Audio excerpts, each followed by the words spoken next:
TWM podcast.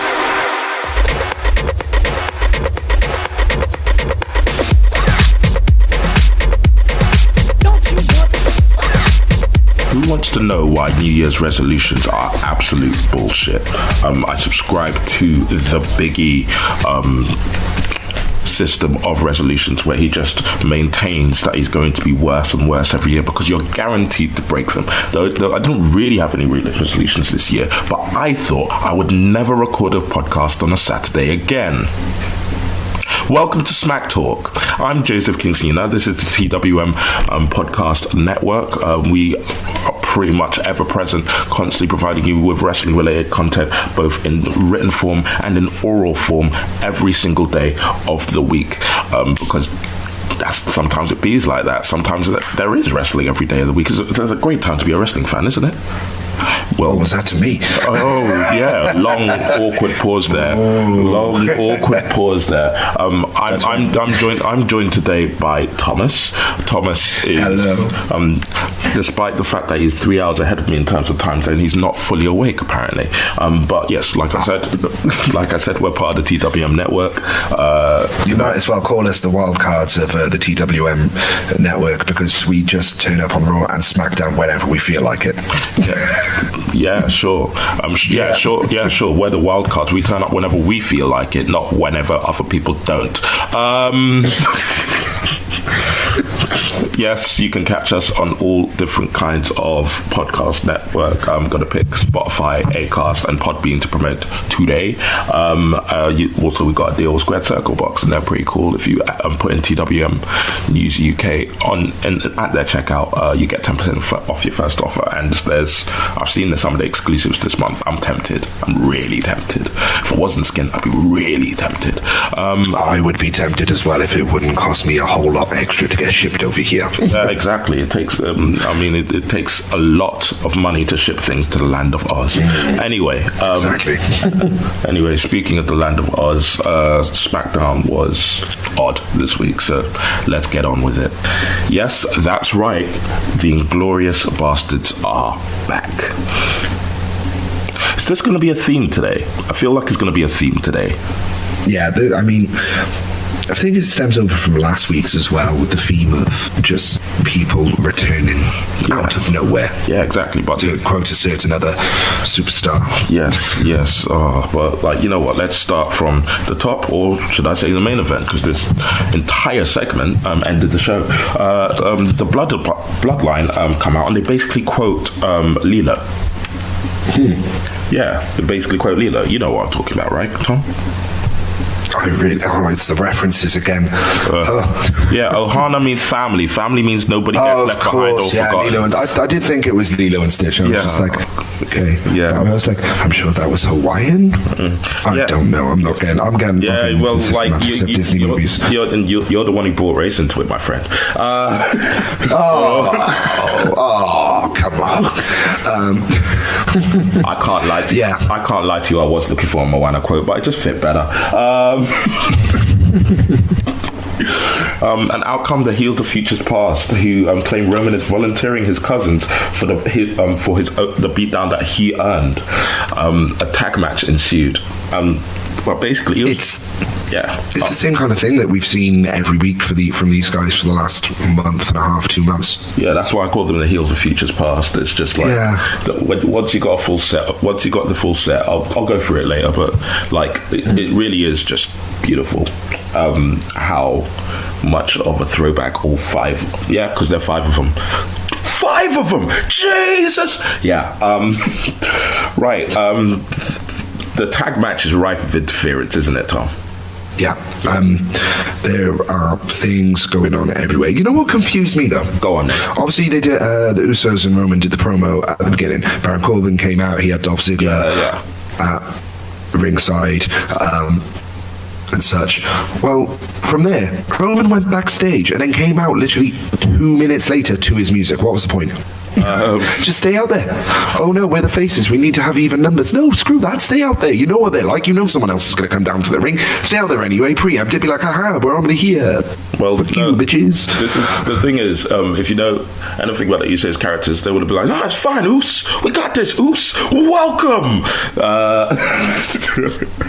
I have missed the Usos. I've missed them on mic work, and I've missed their in. I have missed the Usos. Yeah, really have. Yeah, the bloodline being together. It's just great. It's great. I've wanted this ever since the Shield split, and they helped Roman out against the Club, the original iteration of the OC. Yes. Yeah, but it's right for Vince. And hopefully, they keep them together for a long time this time because it will work. Yeah, well, they're gonna need 2 more friends. Once again, a better Survivor Series build than all of their Survivor Series builds for the last 3 years. So Revival come out. Yeah. Roman Superman punches them to level things up. So for a while, the Bloodline have the upper hand, but then the match ends when Roman spears Corbin for like a slight, I guess, on the outside. Basically, copy to repeat kind of thing. Yeah. And then go on, and then. And then if we were on our Twitter, if you were following our Twitter feed during this, you'll see that Richard, who was in charge of SmackDown last night, live tweeting, actually perfectly predicted this. What happened at the end of the match? He did. Yep. Yeah. It has been a month. He is off wellness, his wellness ban. He's back, and he helps bury Roman Reigns through a table. I enjoyed a couple of things about the segment. I enjoyed the callback to Dolph Ziggler causing heart attacks when he does an elbow through the table. No, because that's what that was. If you ask Lawler, that's what he'll say as well. What that was. Yeah, that's true. Yeah, like it's just always a little touchy issue. I know it's a little bit, yeah, but it's factual, I guess. Yeah, exactly. Well, my guy, listen, I've got receipts. It's an old element of my gimmick, but it's one that I maintain to this day. And the heels of Futures Past are complete. They have a heel who is taking the King of the Ring tournament win far too seriously. They have when does a heel not take it seriously? It's true, but it's a throwback because the King of the Ring tournament was a throwback. Yeah, exactly.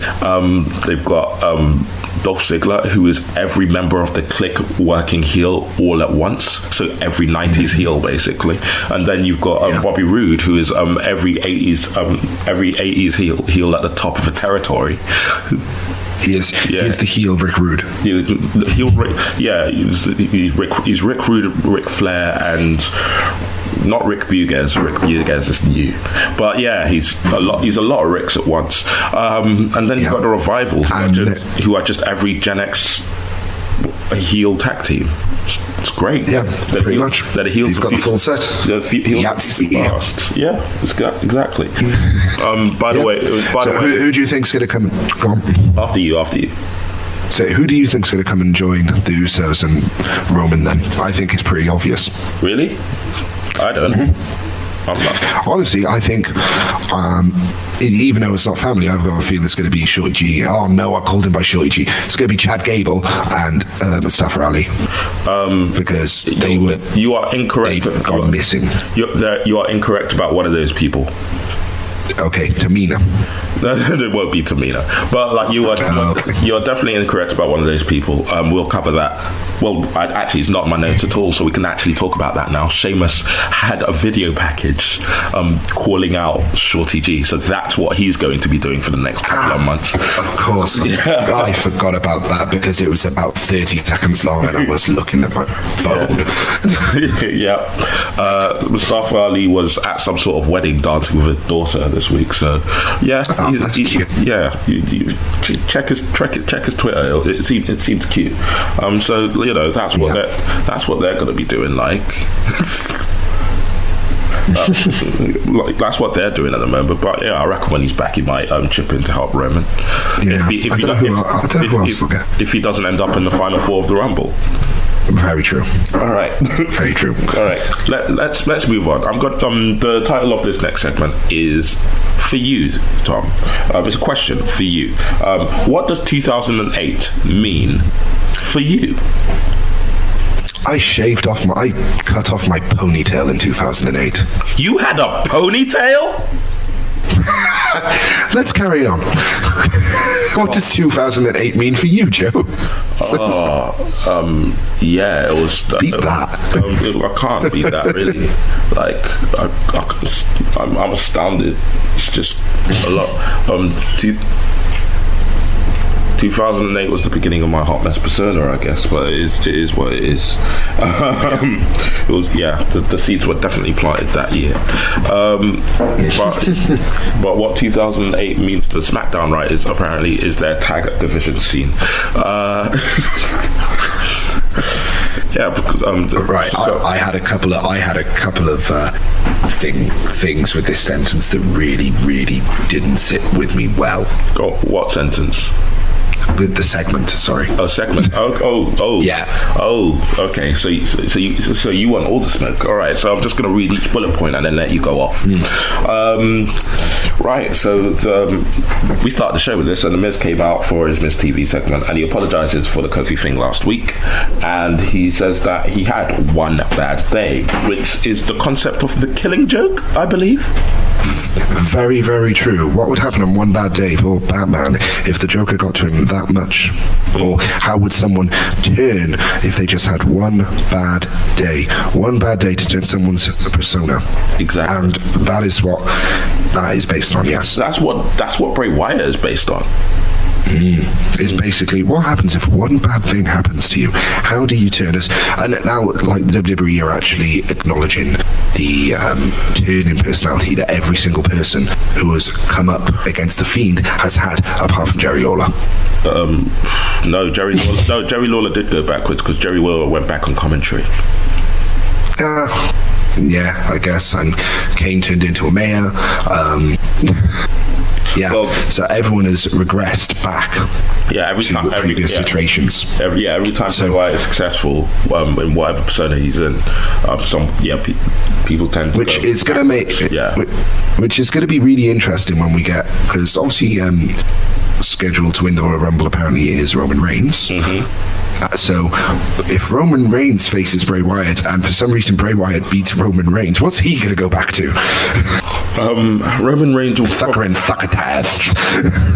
probably go back further and be the guy wearing suits and Rolex watches. That's exactly what I was thinking. Yeah, exactly. Oh, just amazing. And is it bad that I really want to see that? It'll be incredible. Okay, so this wasn't the thing. That first bit I did not have an issue with. The main issue comes in the next 20 seconds. Right. Because those 20 seconds should have been 30 or 40 seconds. You got an issue with this. This is incredible. Yes. A lot of people were upset about this, and I'm not that attached to John Wayne, so I don't particularly care. But a warm welcome is given to John Morrison, who doesn't have the slow motion. Where the fuck was the slow motion? That was the whole gimmick. He stopped time. He's so beautiful that he stops time and slows it down. Fuck Mandy Rose. John Morrison's the deal who should get the slow-mo. Sorry. We'll get to the phrase "fuck Mandy Rose" in a bit. Foreshadowing.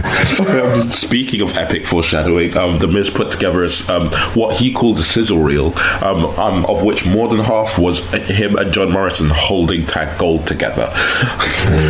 Interesting. Yes, exactly. And I'm totally for it. I really wonder where this is going, guys. The New Day interrupts John Morrison, begging the crowd to hate him. It was just picked up. Everyone's been like, yeah, John Morrison's back. Brilliant. Then we remember, he did his best work as a heel. So, okay, let's make him heel. Excellent. That's what I'm happy with. I'm happy with that. Although the way he was trying to get the crowd against him, I really felt like the crowd were dead tonight. Oh, well, last night. It's Indiana. Yeah. It's like And it's nothing. I've got nothing against Indiana as such. I've got a very good friend staying in Indiana right now with another fairly good friend. So like, I've got nothing against Indiana. I've never actually been, but it's just, you know, it's not one of those. It's not one of those crowds, you know. Yeah, no, yeah, it was exactly. I think it was the wrong kind of place to bring back Morrison. Well, I mean, obviously they didn't have a choice, but first live appearance in there, it didn't work. Oh, well, no, this is the thing. I think it was the perfect place to bring back Morrison. Imagine if he had a match here. That's very true. It was, okay, let's rephrase it. It was the perfect place to bring him down for a no match appearance. Yeah, his first non-physical appearance, if that makes sense. Yes, but you still think that the crowd could have done more to appreciate. I mean, they were dead. They were dead for this whole segment, and I felt as well that it was still warming up back into the WWE style of cutting a promo. No, you know what it is. The crowd weren't sure. They weren't dead because the crowd were very they were very appreciative. You could see that the crowd were very appreciative of everything that was going on throughout the 2 hours. But the problem with this segment was they weren't sure how to react to the Miz. They were cheering him 1 second, booing him the other. Now it takes like when the crowd doesn't know where to go, it does fall flat. So they were with them. They were with them. I don't think the Miz played a heel in this segment at all. Yeah, he's not full. That's what got me. They put him over as a heel, and then I was there thinking, I was like, but what has he actually said to make him seem like a heel? He's apologised. He said everyone has a bad day. I'm really sorry. Blah blah blah blah blah. It's like, okay, fair enough. You said sorry. Faces say sorry all the time. Well. Yeah, he's not full dickhead yet, but like I can see that things, but it wasn't enough for the way the commentators got on his back, or as you were about to mention, so two other people got on his back as well. Yeah, the New Day come out, they interrupt John Morrison begging the crowd to boo him, and basically they don't accept the apology, and I get it. I'm sure that the Miz, John Morrison and Kofi Kingston go way back, and I'm sure that the Miz has Kofi Kingston's number, so I get why he's upset that he's only getting an apology live on TV. It's almost performative. Like the Miz said something that I felt down to my very bones. Sometimes when somebody's constantly telling you to smile, you just want to punch them in the face. That is me at my shoot job. Very true. That is me at my shoot job. No, it's everyone is. I do want to say as well, there was a great line from Morrison. Go on. When they were talking about when we get that WrestleMania entrance, get pulled down to the ring by a load of Pomeranians, only small dogs, because WWE only has one big dog. Yeah, that was brilliant. That didn't get you saw them stop, and it was like, oh come on, laugh, please, crowd, laugh, and obviously they didn't know how to react. It was like, oh come on, it's actually a really funny line. Yep. And also, Big E had a line saying, "You're not even good enough to play the back end of the Human Centipede." That was excellent as well. Loki, and we've seen the auditions tapes. Gross, man. Big E. Favorite wrinkle of Big E's characters: low-key way of calling people booty. The Miz and Kofi Kingston have a pretty standard Miz and Kofi Kingston match where the Miz wins by distraction.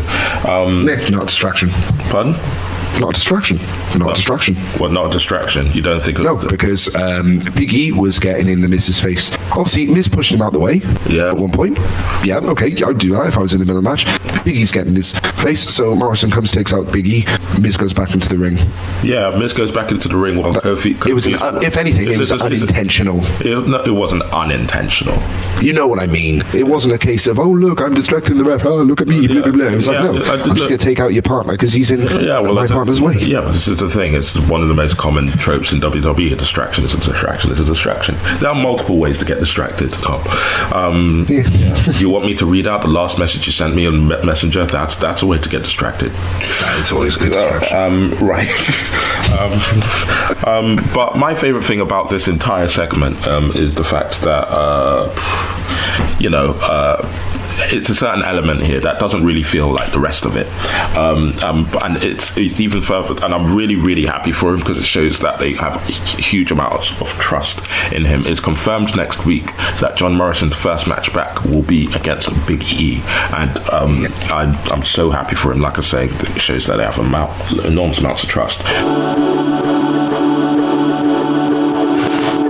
This podcast, and indeed all TWM podcasts, are brought to you by SquaredCircleBox.com, the only place for your monthly wrestling box needs. With things from superstars from WWE, AEW, New Japan Pro Wrestling, Impact Wrestling, British Wrestling, Independent Wrestling, and loads more, it is the only place that matters if you want to get the best wrestling swag for a low, low price. That low, low price is just £25, people. What a bargain! And you can get snapbacks, t-shirts, magazines, DVDs, trinkets, whatchamacallit, doodads, you name it, they have it each and every month. And just because you listen to TWM, you sexy, sexy people, you get 10% off your first order. All you got to do is use the code TWM News in the checkout. Just use the code TWM News in the checkout for 10% off your first order at SquaredCircleBox.com.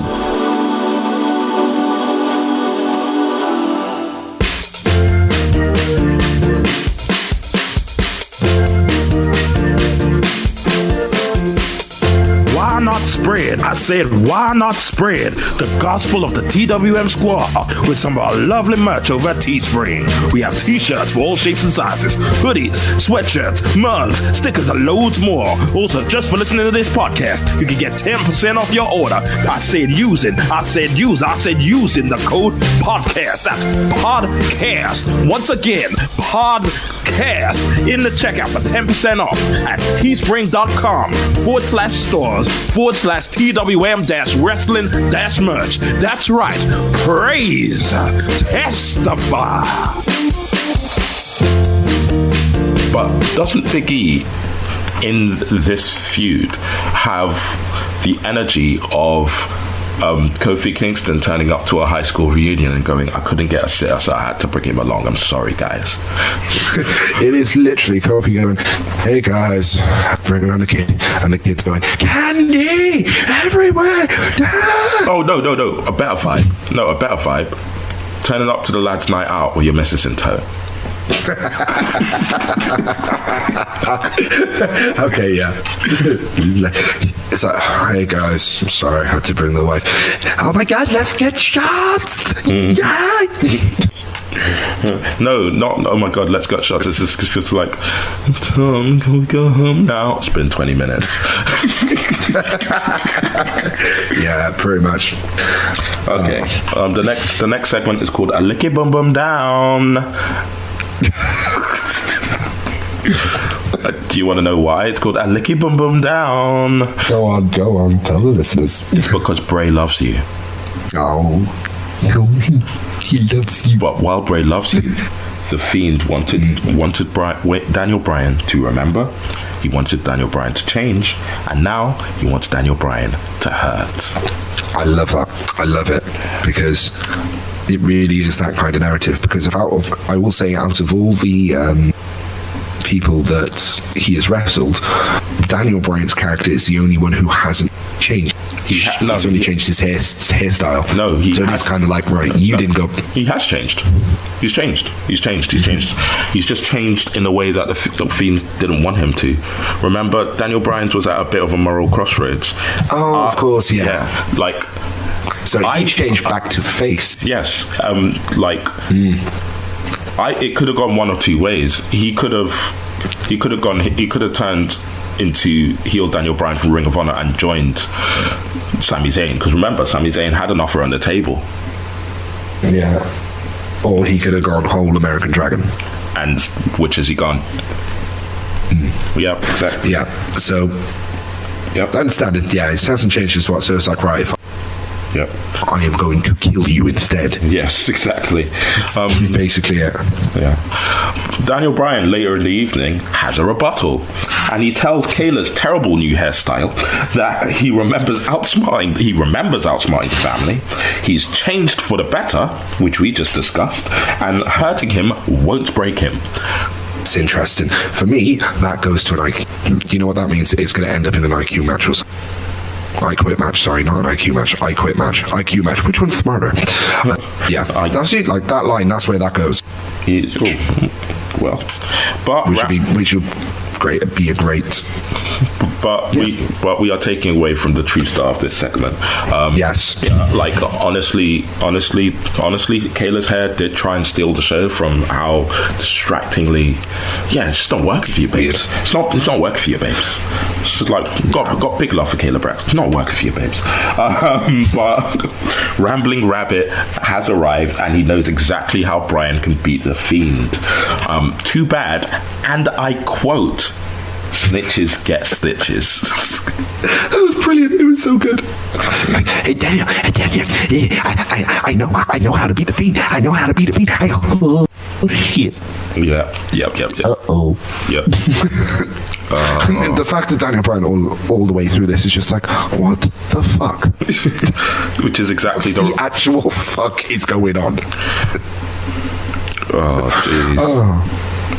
But it was great, which hints that it does give a little kink in the armor for everyone now. It's like, right, the Fiend does have this little thing. What the fuck is it? Yeah, no, Rambling Rabbit is the chink in the Fiend's armor.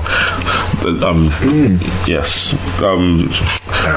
Rambling Rabbit is the personification of Bray Wyatt's old tendency, which was, to quote Matthew, "You talk too much." Yeah, I guess it's a good point. Yeah. True story. Daniel Bryan was later presented with a dead rabbit puppet. Gee, oh my god, that chunk out of the head of the rabbit as well. That was just completely. I feel like he should have left it. I personally feel like he should have left it in Birdie's bed. It was just. It's the fact that these two on this show, everything was backstage.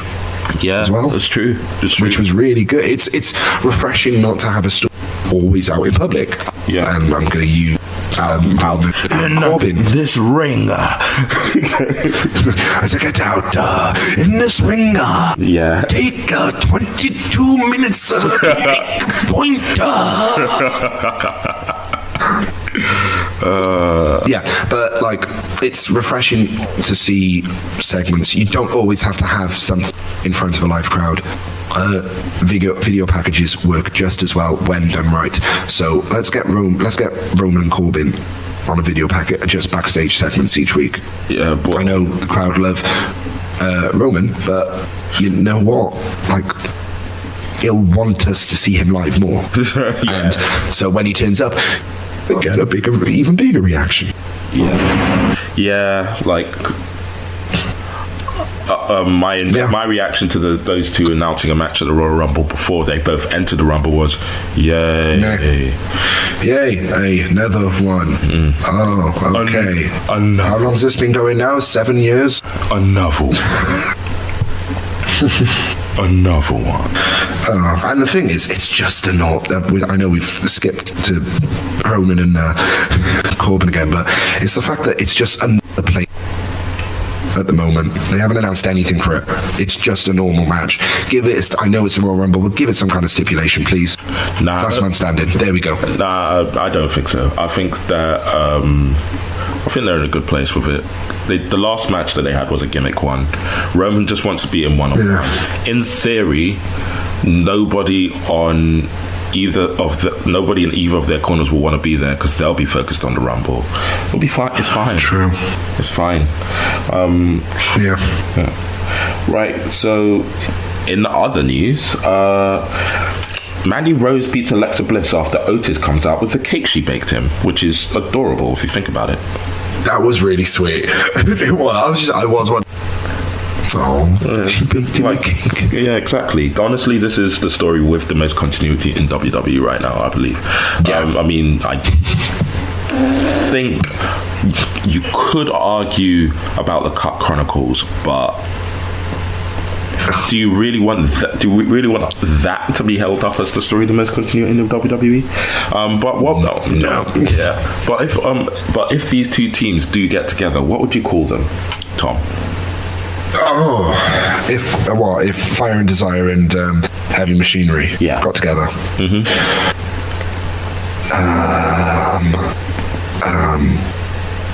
I don't know. Fire Desire and a Spare Tyre is what I've got. Oh, God. Also, Otis rubbing icing on his belly while dancing to Mandy Rose's theme it was something. It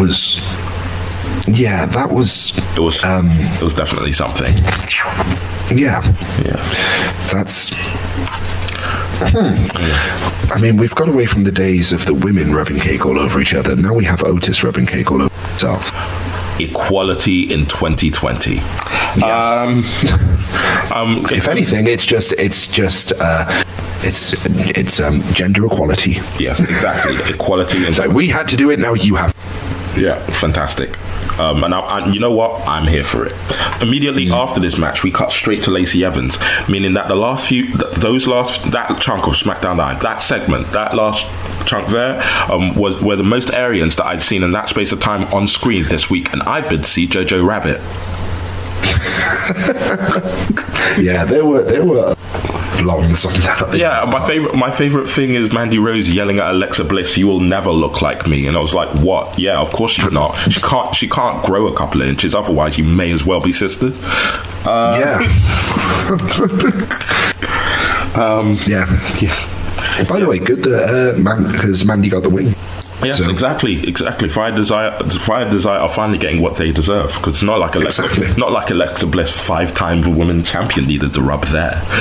Yeah, I mean, they're not getting a serious storyline, but they're getting something. They're getting something. Who knows where this is going to end? I reckon it's going to end in Otis coming out during the WrestleMania Women's Battle Royal. I'm not sure what they've called it yet. I remember what they called it originally, but I probably shouldn't call it that. But I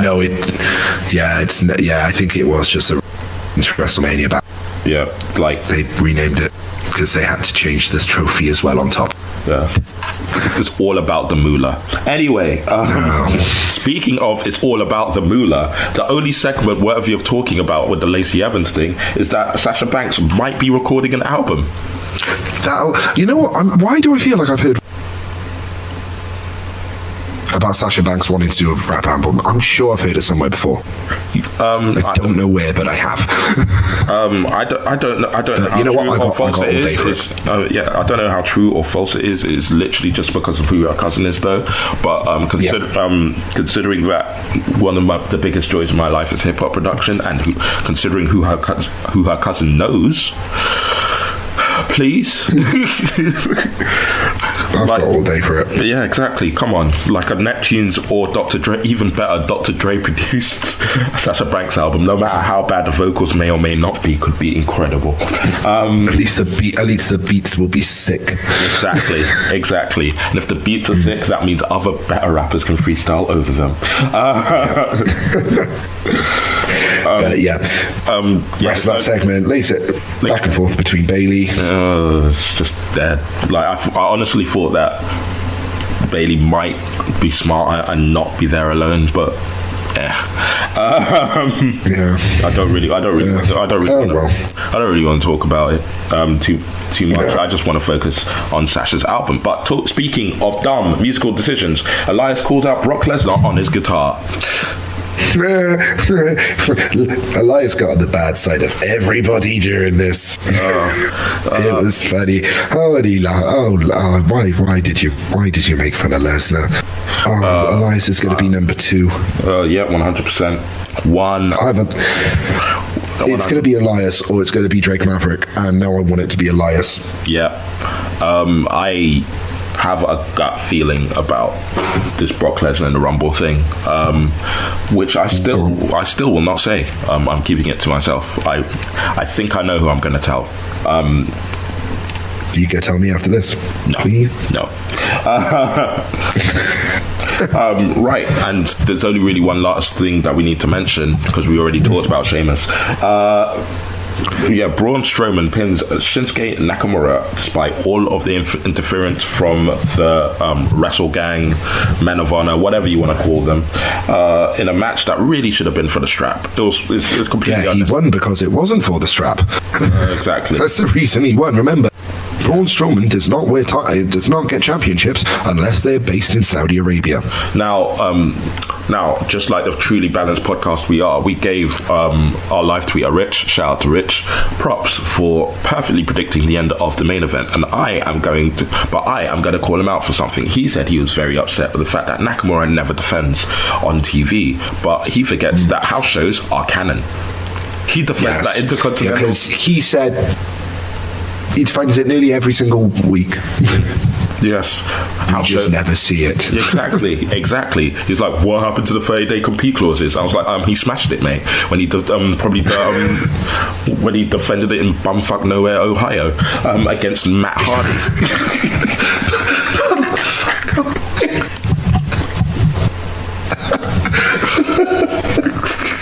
Oh, I hope that's a real place. I know that Hell, Michigan is a real place. Yes, and I know there's somewhere in Turkey, I think, called Batman.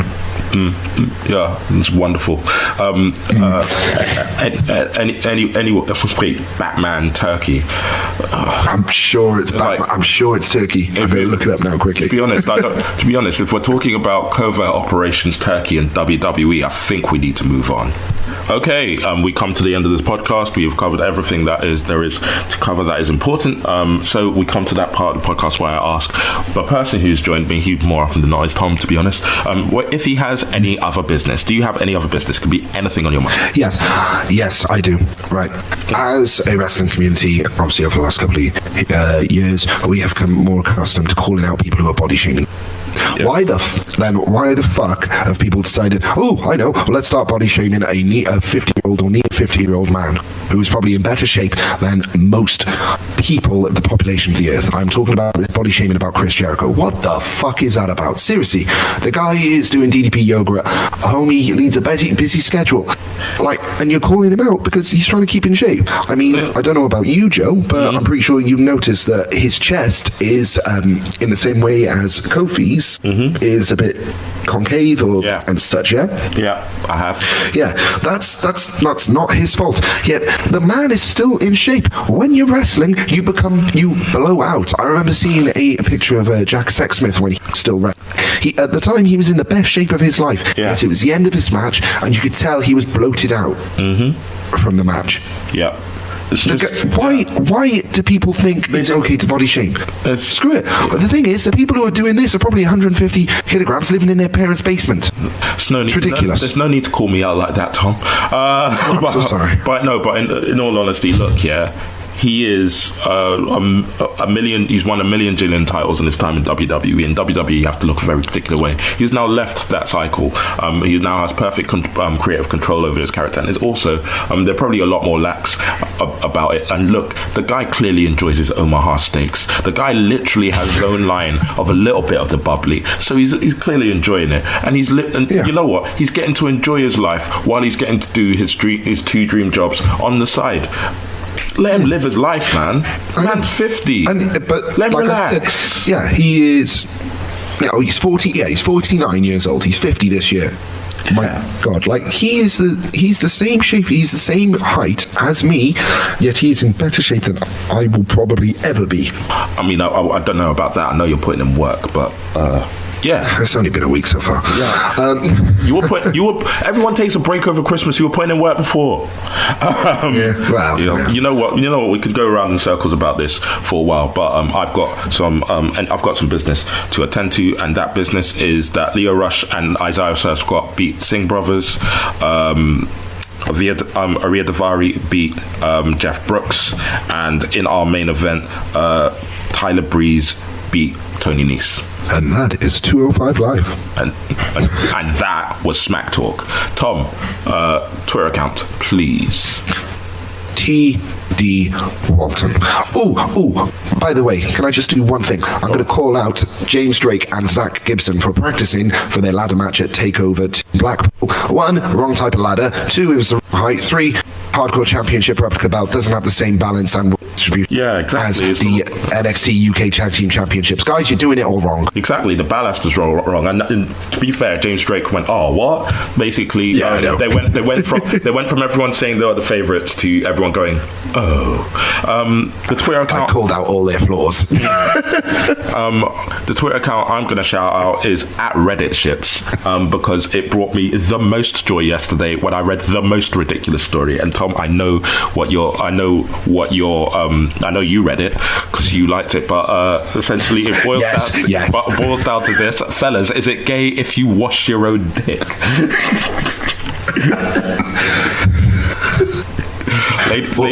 No, or accidentally wipe your balls when you're wiping your bum after a poo. You know what? Yeah, like people should go and read that. Go and read that entire page. That entire page is a wild ride from start to finish. But anyway, this has been Smack Talk. Like I said, I was hoping never to do a podcast on a Saturday again, and yet here I stand. So I have no idea how next week is going to pan out, but I'll see you guys. I'll be seeing you Tuesday. Yeah, exactly. I'll see you guys on Tuesday. Yeah.